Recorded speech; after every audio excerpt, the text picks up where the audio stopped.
Hello बच्चों, आज के हमारे इस वीडियो में हम सीखेंगे छोटा आ से अनार, बड़ा आ से आम। आ से अनार, बड़ा आ से आम,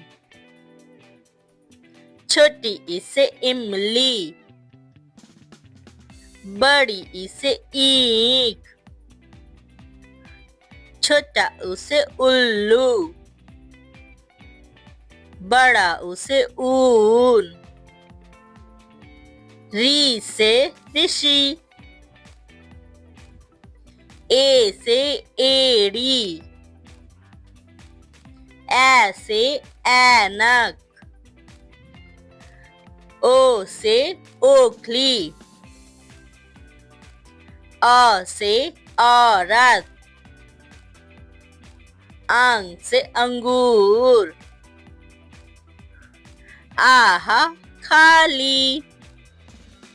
Thank you. Thanks for watching. If you like our content, please like and subscribe.